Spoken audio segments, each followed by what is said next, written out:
All right. It seems appropriate to kick things off talking about Debutant, which, just for context for readers and listeners, is soundtracked the very early trailer for the game. As it's a song that stretches back to We Were Exploding Anyway. I'm going to assume it's a song someone at Hello Games liked and you came to them, and they came to you about. I'm sure you've told this story many times at this point, but how did we get to today, basically, on the eve of the game's launch? How did we get to this finished product? What's your relationship with Hello Games, and how did that go? It was a little bit out of the blue. Yeah, they we were on tour somewhere, and they emailed us asking if they could use the song Debutant to soundtrack the launch trailer for this video game that they were announcing. At the time, it was called Project Skyscraper. I think that was like their code name or something. Sure. So we had a bit of back and forth on the email. We just kind of asked more information to check that it wasn't, rubbish. Yeah. And we saw some concept art, some screenshots, I think, and they sort of described what they were trying to build. And it was immediately, just from the screenshots alone, it was immediately clear to us that this was going to be something pretty special. Sure. So we just said, have you got anyone to do the soundtrack yet? Because if you haven't, then let's talk. That seems like a good idea to us. And they were like, right, yeah, cool. Thanks for Debutant. No, we've not got anyone on board yet. Let's talk. So that all happened. The launch trailer went out. Looked amazing. Everyone went crazy for it. And then we met them. I went down to London to meet Sean, and was really. I was quite nervous because this project just seemed like the perfect thing for 65 to be doing, and really just wanted to try and impress that upon him. But fortunately, when we got to the meeting, it turned out that it's just Sean has been a huge 65 fan since forever, and also was coming to that meeting hoping to convince us that we should do the soundtrack. So it was really easy. It was really nice. It was a lot simpler than it ended up being, because it was basically sort of like, oh, okay, we'll do the soundtrack. It can be our next record, but also the soundtrack. Maybe that would be cool. And we're like, yeah, all right, cool, no problem. And just sort of it all, the actual bureaucracy of it just went from there to chaos. But the real world, just working with other games, was just from there to being brilliant. We just kind of got on with it, and just got to know each other over the following few months, and got to know what they were after, and then we just got on with it. Nice. And so you've mentioned Sean as well, and obviously he's been, it's his baby in a lot of ways at the game. But who else did you work closely with on the team? There's Paul Weir, who is the audio director, who is a very ridiculously clever man. We've worked with him quite closely over the last sort of stretch of the project. We're in many ways quite peripheral to this whole game, and have mostly been left to our own devices. We wrote all of the music by ourselves up in Sheffield. We checked in with them to make sure that, sent them some demos to check that it was vaguely what they were after, and got some positive feedback. But they really just it was such an amazing amount of freedom that they gave us and trust that they placed in us. So we just kind of got on with it to begin with, to make the record, to start collecting this kind of big library of sounds for the in-game stuff. And then it was towards the end when we really got stuck in with Paul to actually make the kind of generative music within the game work properly. Sure. Nice. Okay. We've had some drinks and cocktails and late nights with the rest of them. They're some of the nicest people we've ever met. Yeah, I've heard that before. They just seem it's. We were actually talking. It's not dissimilar from being in a band. It's kind of this really tight knit group of people were really wanting to do something special together and make something. So absolutely, yeah. It's in a lot of ways they kind of remind us of us. Like they're just kind of doing their own thing, and well, I suppose the difference between them and us is that they've made something wildly commercially successful. Sure.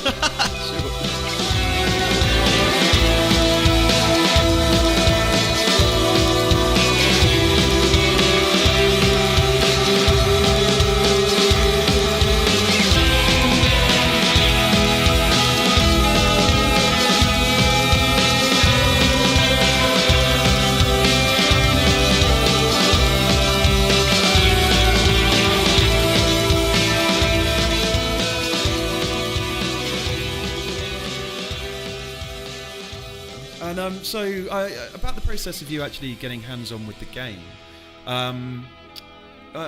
when was the moment that it all clicked? When did you actually see some footage with what you had done, which I assume was very late on in the process? And I mean, when did you as a band, you guys just kind of sit around and go, oh wow, like look at that, be it mining or fighting robots or whatever, but landing on a planet just as a piece of a section of a song that you love and you're proud of. I mean, that must feel incredible, How does that feel? It's happened very, very late. It's barely happened really, because, like you say, that's the kind of thing that comes very late. And in this particular game, I don't understand the ins and outs of it, but it's the nature of this game. Nothing was ready until it was all ready. Like it didn't exist properly until. It's not like they were designing it level by level or planet by planet like another game would. It's all this sort of code, and they have to rebuild the entire universe every time. Every time they add anything, change anything, it's very strange. So, like, quite often when Paul Weir was coming up to Sheffield and we were putting in new batches of audio, you'd have this kind of special sandbox version of the game running, so you wouldn't actually see the game, but it was the game's brain, kind of, like live, and you'd have some, you'd be able to test the music that way. Test, like, you press the button and it goes, right, you're going to get into a space battle or whatever, and you wouldn't see anything happen, but the music would change and respond to what it thought was going on, if you see what I mean. So that was the bulk of it. It was things like that. Or literally not even in the sandbox, just running from our sort of system, hacked together brain, with Paul to check that the moods were right for what we were soundtracking. And it did start to happen, like towards the very, very end. It did start to happen where he would be able to come up and run the game in some sort of debugging mode, and we'd be able to see it and check that the music was working. But this was like for a few hours at a time, and we'd be working on it, so there'd be lots of stopping and starting, and like just a couple of weeks ago, maybe 3 weeks, where we finally got to play the sort of is it Gold Master? Is that the right phrase? Yeah, when it went gold. Yeah. He came up and he was like, right, this is it. There's going to be a significant day one update, but this is as finished as we'll have seen it. Have at it. And cool. So we played it for like, I think like maybe 3 hours between us, and it was really exciting. But obviously the nature of this game, it's so big, and we've put so much stuff into that, which of course is like has been carefully staggered and placed throughout the game, because people are gonna be playing it for like hundreds of hours and stuff, and so the 3 hours that we played really didn't mean anything at all in terms of actually hearing our soundscapes. It was just like, well, we heard some of them and they worked and it seemed really cool, and when we got into a fight with a like weird space creature, the music reacted to it, so it was all like, it's like, this is great, this is brilliant, but I'm like, but I want to hear this particular piano loop, and I want to see how that sounds. But there's no way. Like I could play the game for 50 hours and never hit that piano loop. Of course, yeah. It's just like there's no kind of cheat mode to jump to. It just is what it is. So yeah, but it was still really exciting. It looked beautiful, and it was hostile and refreshingly difficult. Yeah. And I can't wait to. Not worked out how to play it yet, but going to find a way.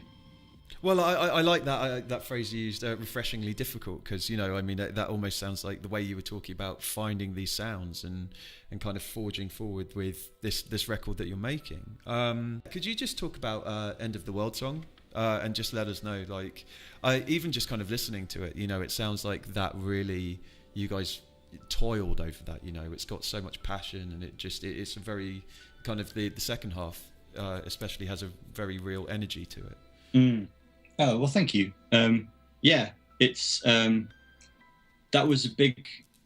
It feels like it always for a long time just felt a bit too exhausting to listen to.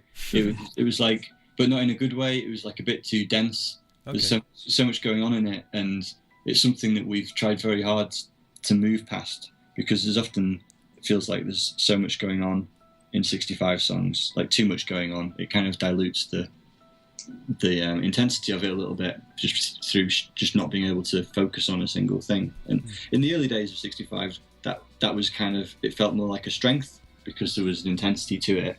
But try that trick one too many times and it kind of gets a bit old. So yeah, like that song came from its opening, as far as I remember it. It's kind of got some very big, shamelessly sci-fi melodies going on, big sort of synth lines, and it felt like that was kind of like if there was ever going to be like a clarion call, No Man's Sky sort of big sci-fi moment, it would be that.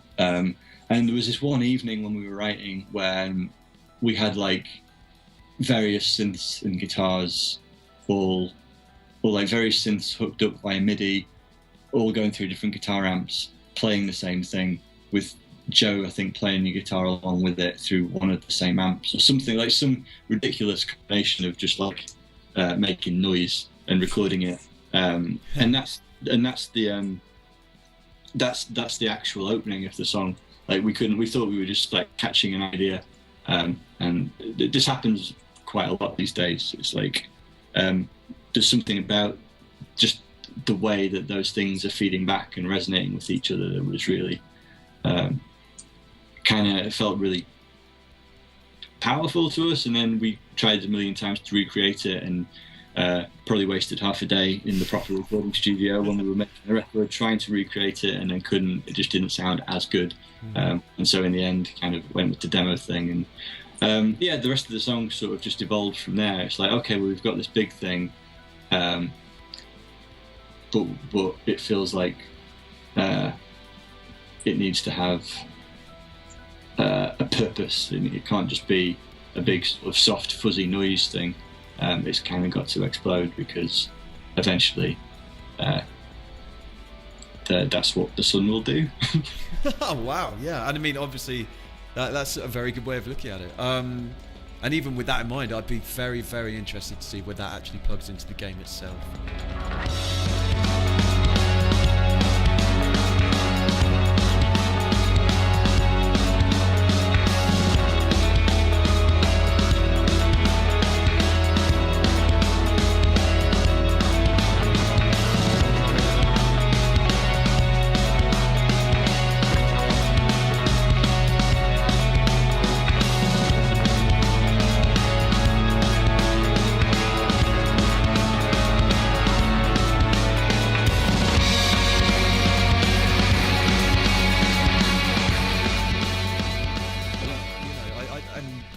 With that in mind, just how kind of it's the unknown nature of all of this, and I think that's why the hype is at just kind of this crazy level that it's got to, because from the word go there's been so much, it's just such an unknown quantity.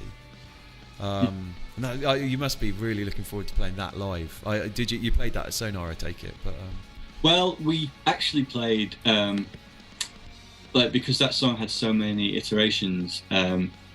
It's vaguely, cryptically titled, but the last part of the last soundscape is a variation on the theme of that song. Oh. That's more. It's still kind of noisy, but it's more piano based, and it has the same melodies in it.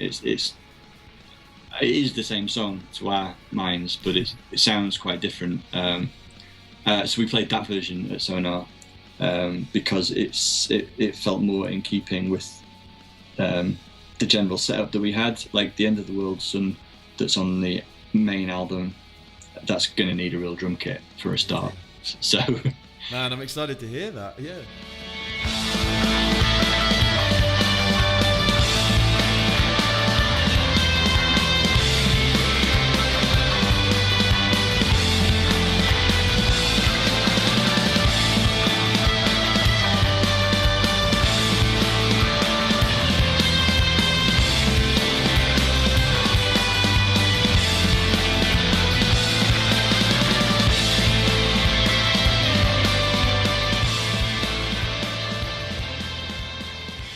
Obviously, with Forerunner, it will be a game-focused audience reading this primarily. So, yeah, is there any message you want to talk to them about the overall process and what you'll take away from this personally? Well, I mean, it's been fantastic working on something like this and seeing how I think it's just that sense, the sense of the future that's lacking in music. It's very much all there for the taking in this kind of games world. There's already so much that we would do, that we know that we could build upon if we get the chance to do anything like this again. In terms of just composing responsive music for computer games, it's like there's just a whole pristine future of ideas and possibilities that to kind of go running around in. So that's really great, and I think it's really great that a small little indie team like Hello Games can somehow preserve the integrity of their vision, and not only survive but thrive, releasing the most anticipated game of the year, made by 22 people, and for it to be a game that's unashamedly different and not just about running around shooting people, not just about being guided through a very carefully structured narrative, but it's just it's open and vague sounds like a negative word. Whatever a positive word for vague is. Yeah. Sky's the limit. It allows you. It just nudges you into using your imagination. Liberating. Yeah, liberating. Great. I think that's all a really healthy thing. And regardless of how the game is received, I'm probably not a strong enough gamer to really appreciate the strengths or flaws of the game as a playable thing, if you see what I mean. I don't know, the way the ships handle and things, I have no idea. This could be the best the best game ever made, or it could just be another. You know what I mean? There's plenty of levels of game criticism I'm just not familiar with, so I don't know how it'll be received. But I hope, regardless of any of that, it's kind of remembered and appreciated as a significant stepping stone in a sort of wider gaming history, because they deserve it. Well, I certainly think you're in luck, man. From everything, kind of the hype train to it just seems entirely justified.